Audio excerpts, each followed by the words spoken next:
காட்டின் குழந்தைகள் தினம். ஒரு அழகான அமைதியான காட்டில் விலங்குகள் அனைவரும் மகிழ்ச்சியாக வாழ்ந்து வந்தனர்.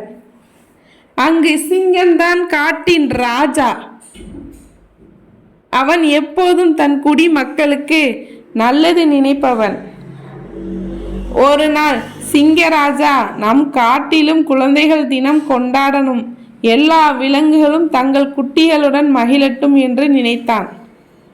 அடுத்த நாள் சிங்கராஜா ஒரு பெரிய அறிவிப்பை வெளியிட்டான். நாளை விலங்குகளின் குழந்தைகள் தினம்.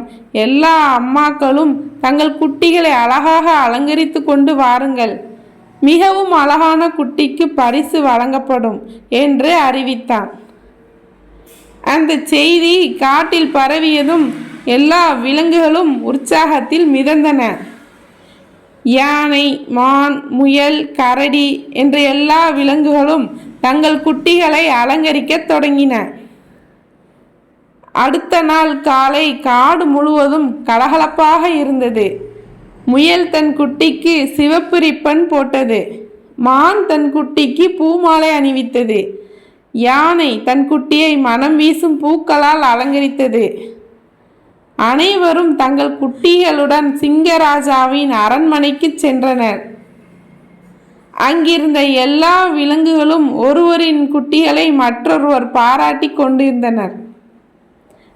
ஆஹா, எவ்வளவு அழகு என்று கைத்தட்டல்களும் சிரிப்புகளும் முழங்கின. அந்த நேரத்தில் கடைசியாக வந்தது தாய் குரங்கு. அவளுடன் இருந்தது ஒரு சிறிய குட்டி குரங்கு. அதன் மூக்கு தட்டையாகவும் வாய் கோணலாகவும் இருந்தது. அதை பார்த்த சில விலங்குகள் சிரித்தன. இதுவா அழகான குட்டி என்று நகைச்சுவையாய் பேசின. தாய் குரங்கு இதையெல்லாம் கேட்டும் ஒன்றும் சொல்லவில்லை. அவள் தன் குட்டியை நேசத்துடன் பார்த்து மெதுவாக தழுவி கொண்டாள். அப்போது சிங்கராஜா எழுந்து கேட்டான், குரங்காரே, இந்த கூட்டத்தில் அழகான குட்டி யாருடையது? அந்த தாய் குரங்கு ஒரு நொடியும் யோசிக்காமல் பெருமையுடன் சொன்னாள், சந்தேகமே இல்லாமல் என்னுடைய குட்டிதான் அழகானது என்று. அவள் குரலில் இருந்த தாய்மை பாசம் அந்த காட்டில் இருந்த எல்லோரின் மனதையும் தொட்டது. அந்த சமயத்தில் சிங்கராஜா மேடையில் எழுந்து சொன்னான், குரங்கின் குட்டியை பார்த்து சிரித்தவர்கள்தான் இந்த காட்டின் உண்மையான முட்டாள்கள். ஒரு தாயின் கண்களில் எப்போதும் தன் பிள்ளைதான் அழகு. இந்த உண்மை தெரிந்தால்தான் வாழ்க்கை அர்த்தமுடையதாகும் என்று கூறினான். அவர் தாய் குரங்கின் குட்டிக்கு முதல் பரிசு வழங்கினார். அந்த நாளில் எல்லா விலங்குகளும் ஒரு பாடம் கற்றுக்கொண்டன. தாயின் கண்களில் குழந்தைகளே தெய்வம்.